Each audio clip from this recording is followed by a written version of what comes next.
Hello students, this is RS Gaur before you.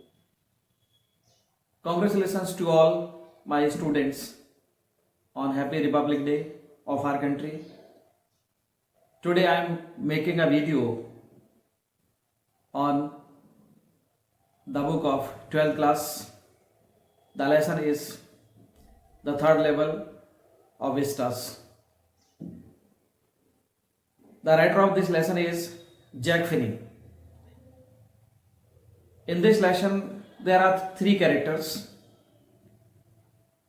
One is Charlie, जो कि इस story का एक मेन कैरेक्टर है और स्टोरी का डायरेक्टर भी है, जो कि साइको इसमें शो किया गया है स्टोरी में। और एक लुइसा है कैरेक्टर, अनदर कैरेक्टर, जो कि चार्ली की वाइफ है, और एक उसका फ्रेंड है जिसका नाम सैम है, जो कि साइकेट्रिस्ट है।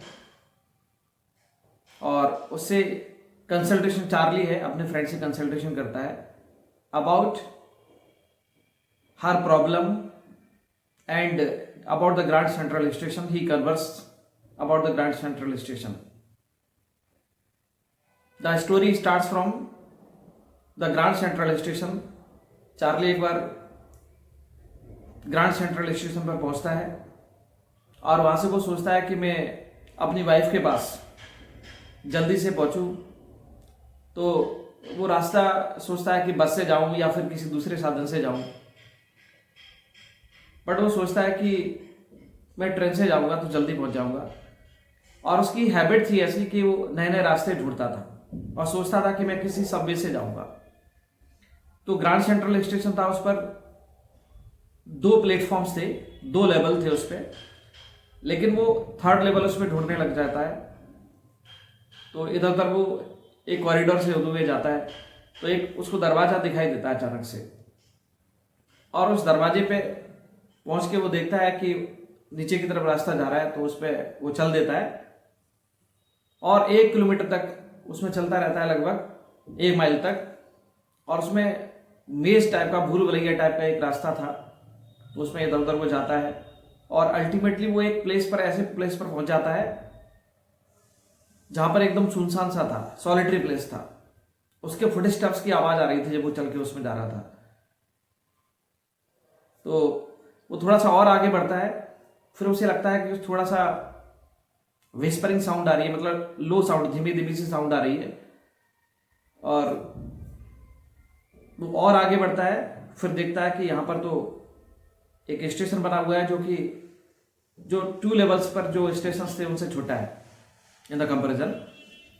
और वहां पर ओल्ड फैशन्ड पीपल थे, जैसे अमिताभ बच्चन और दूसरे उस टाइम के जो एक्टर्स हुआ करते थे, जिस तरह के ड्रेसेस पहनते थे, वॉल बैटन टाइप का जो पैंट रहता है ना, नीचे थोड़ा सा चौड़ा सा रहता है, उस तरह के फैशन वाले लोग थे वहां पर, ओल्ड फैशन थे, और सारी चीजें वहां पर ओल्ड फैशन लग रही थी।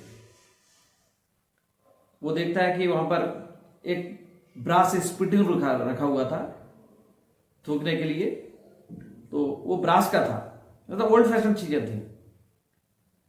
फिर वो देखता है पेपर पड़ा हुआ है वहां पर, और उस पेपर पर लिखा था द वर्ल्ड, जो कि जून 1894 का पब्लिश था, जून 11 का, जून 11 1894। तो इसका मतलब काफी बैक ईयर्स का था। तो सोचता है कि यहां सब कुछ ओल्ड है, ओल्ड डेट का पेपर रखा हुआ है, ऐसा लगता है कि मैं पुरानी दुनिया में आ गया, मैंने टाइम ट्रेवल कर लिया, ऐसा उसको फील होता है। अब वो वहां पर जाता है काउंटर पर और 2 टिकट्स की डिमांड करता है। वो देखता है कि यहां पर एक लाइट थोड़ा सा डिम है, लैंटर्न लोग जला रहे हैं, जो लालटेन रहती है ना वो जला रहे हैं, तो लाइट है थोड़ा सा फ्लिकरिंग कर रही है। सोचता है यहां सारा सिस्टम ही थोड़ा सा ओल्ड टाइप का है और हम कितनी एडवांस दुनिया में रह रहे हैं, ये लोग काफी ओल्ड है, तो मतलब इसका मतलब मैं टाइम ट्रेवल करके ओल्ड उसमें चला गया। वो कहता है मुझे गेल्सबर्ग के लिए 2 टिकट चाहिए। तो वो अपनी वाइफ के लिए और अपने खुद के लिए 2 टिकट परचेज करने के लिए उस क्लर्क को बोलता है। तो क्लर्क उसका फेयर जो काउंट करता है, उस काउंट करने के बाद बताता है कि इतने पैसे हुए। तो पैसे निकाल के जब वो उसको पेमेंट कर रहा होता है, उस टाइम पर वो करेंसी को देखता है तो कहता है ये करेंसी आपकी फेक करेंसी है, आप नकली नोट यहां पर चलाना चाहते हो, अभी आपको मैं अरेस्ट करवाता हूं, पुलिस को बुलाता हूं। तो बेचारा वो डर जाता है, सेम डर जाता है और वहां से वो भागता है, सेम रास्ते से फिर बाहर निकल के वो आ जाता है उसी रास्ते से। अब वो सोच रहा होता है कि मैं नेक्स्ट डे आऊंगा और सेम करेंसी लेके आऊंगा, जो ओल्ड करेंसी जो यहां पर चल रही है वो करेंसी में किसी शॉप से, जो आर्कियोलॉजी वाली जो बुक्स शॉप्स रहती हैं, जो पुरातत्व वाली चीजें बेचते हैं, वहां से जाके मैं परचेज करके ओल्ड करेंसी लेके आऊंगा। फिर मैं सूटकेस परचेज करूंगा और गेल्सबर्ग जाऊंगा। और गेल्सबर्ग वो क्यों जाना चाहता था? गेल्सबर्ग एक ऐसा प्लेस था जो कि ग्रीनरी वाला प्लेस था, वहां पेड़ पौधे हरियाली वगैरह सब कुछ था, लोग बाग शांतिपूर्वक जीवन जीते थे, वहां पर एंजॉयमेंट करते थे, मतलब भाग दौड़ नहीं थी लाइफ में वहां लोगों की। म्यूजिक में काफी इंटरेस्ट था उन लोगों का, अच्छी अच्छी बिल्डिंग्स बनी हुई थी, लोग शांतिपूर्वक वहां पर रहते थे, बड़े प्रेम से रहते थे। तो वो भी चाह रहा था कि मैं ऐसे प्लेस पर अपनी वाइफ को लेके जाऊं और मैं भी इंजॉय करूं और मैं भी उसको, वहां की जो माहौल है उसको मैं एंजॉय कर पाऊं। तो नेक्स्ट डे वो क्या करता है, एक शॉप पर ऐसे जाता है और वहां पर $300 पे करके $200 ओल्ड करेंसी ले आता है। मतलब पेमेंट उसको ज्यादा करना पड़ता है, ओल्ड करेंसी वो ले आता है वहां से $200 और फिर से वो ग्रैंड सेंट्रल स्टेशन पहुंचता है। लेकिन अब इस बार उसको रास्ता नहीं मिल पाता थर्ड लेवल पे जाने का। तो वो परेशान हो जाता है, वो सोचता है कि थर्ड लेवल मुझे क्यों नहीं मिला। अब वो अपनी वाइफ के पास जब पहुंचता है फिर लौट के, तो अपनी वाइफ को जाके वो बोलता है कि मेरे साथ ऐसी ऐसी घटना हुई है, मैं कल ही गया था और मैं ग्रैंड सेंट्रल स्टेशन है उसके थर्ड लेवल पे होके आया था और आज मैं गया तो मुझे वो थर्ड लेवल नहीं मिला। मैं ओल्ड करेंसी लेके गया, मैं सोच रहा था कि गेल्सबर्ग जाएंगे हम दोनों घूमने के लिए, तो मैंने $300 में 200 ओल्ड करेंसी परचेज करके मैं वहां पहुंचा था, बट वो मुझे रास्ता नहीं मिल पाया, ऐसा कैसे हो सकता है? तो उसकी वाइफ उस पर डाउट करने लग जाती है, वो अपने फ्रेंड्स को बताती है, सबको बताती है। तो उसके फ्रेंड्स भी डाउट करते हैं, वो सोचते हैं कि ये शायद इसके एस्केप करने का एक तरीका है और इसको साइकोलॉजिकल कोई डिसीज हो गई है, इसलिए दिमागी इसकी, मतलब ये दिमाग में इसके क्रिएट हुई है वाली बात। ग्रैंड सेंट्रल स्टेशन पर ओनली 2 लेवल्स हैं, 3 लेवल्स है ही नहीं। सबको ये पता था कि 3 लेवल्स नहीं, ओनली 2 लेवल्स हैं। तो ये लोग सोचते हैं कि ये स्टैम्प कलेक्टिंग करता है, ये इसको हॉबी बताता है, ये भी एक एस्केप करने का, रियलिटी से एस्केप करने का एक तरीका है।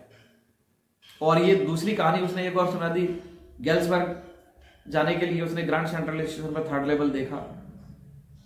तो उसकी वाइफ परेशान हो जाती है, सोचती है कि इसको साइकोलॉजिकल डिसीज हो गई है, ये मतलब डिस्टर्ब हो गए हैं।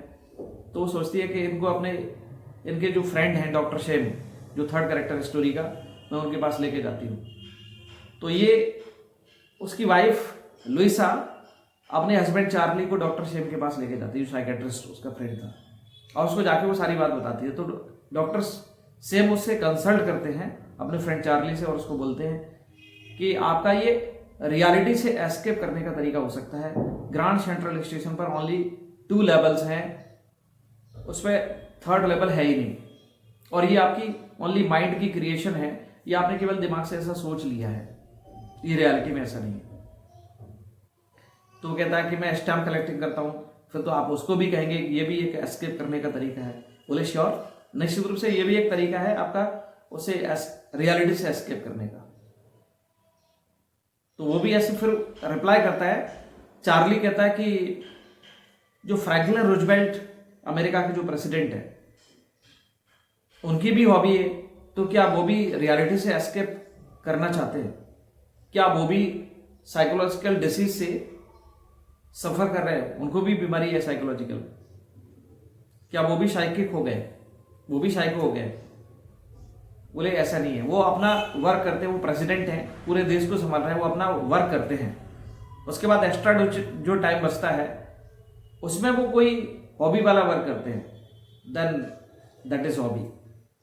बट आप जो दुनिया की जो वास्तविकता है जो आपको वर्क करना चाहिए वो वर्क ना करके आप ऑलवेज क्या करते हैं, स्टैम्प कलेक्टिंग।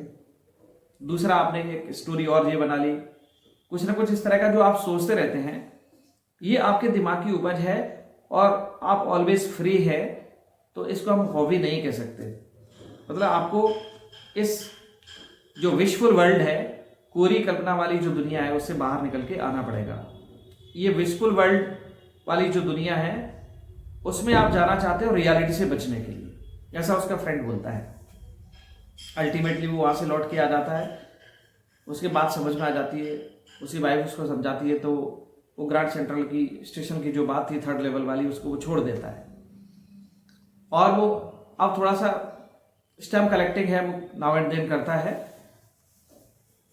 तो उसकी वाइफ सोचने लग जाती है, हैप्पीली दोनों रहने लग जाते हैं। उसकी वाइफ सोचती है कि अब मेरे हस्बैंड थोड़ा रिकवर हो गए हैं, तो उनके मन को थोड़ा शांति मिलती है। बट आफ्टर सम टाइम वो डॉक्टर शेम के पास फिर से जाता है चार्ली, और देखता है कि डॉक्टर शेम अपने क्लिनिक पर अवेलेबल नहीं है, जहाँ पर वो रहते थे वहाँ पर भी नहीं है। तो वो सोचता है कि शायद ये कहाँ चले गए। एक बार वो क्या करता है, कुछ लेटर्स वगैरह ऐसे देख रहा था, क्योंकि उसकी जो हॉबी थी वो क्या करता था, जब भी कोई स्टेप नया आया तो पोस्ट ऑफिस जाके फर्स्ट टाइम आता था, उसको क्या करता है, एक एनवलप के ऊपर स्टिक करके अपना खुद का एड्रेस लिख के और अपने घर के लिए उसको सेंड करता था, लेटर बॉक्स में डाल देता था। तो वो क्या करता था, उसका फर्स्ट डे कवर करता था। फर्स्ट डे कवर का मतलब नया लॉन्चिंग हुई, उसने टिकट परचेज किया उसी दिन और उसको अपने कलेक्शन में शामिल कर लिया। लेटर उसके घर पे आ जाता, वो कलेक्शन में शामिल हो जाता था, रख लेता था उसको। तो जब वो लेटर्स को देख रहा था एक दिन, तभी क्या है, एक लेटर उसको ऐसा मिलता है जो डॉक्टर शेम के द्वारा लिखा गया था, और वो जुलाई में लिखा गया था डॉक्टर शेम के द्वारा, जुलाई 1894 में। तो जुलाई 1894 का लेटर देख के उसको लगता है कि ये मेरे घर पे ये लेटर कैसे आ गया, और डॉक्टर शेम का लिखा हुआ है। जब उसको ओपन करता है, वो देखता है खोल के, तो उसमें डॉक्टर शेम के द्वारा लिखा गया था कि चार्ली फ्रेंड तुम बिल्कुल सही थे, ग्रांड सेंट्रल स्टेशन पर मुझे भी 3rd लेवल मिल गया है, और 3rd लेवल से होके मैं गैल्सबर्ग आ गया हूँ।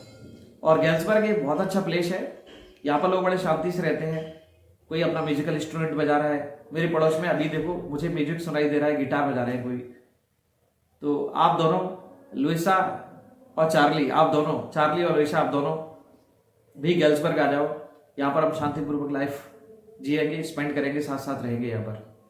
और मुझे बहुत अच्छा लगेगा जब आप लोग भी यहाँ पर आ जाएंगे। मुझे तो 3rd लेवल मिल गया था, और आप कोशिश करो 3rd लेवल ढूंढने की कोशिश करो, आपको भी 3rd लेवल मिल जाए तो आप गैल्सबर्ग जरूर आए।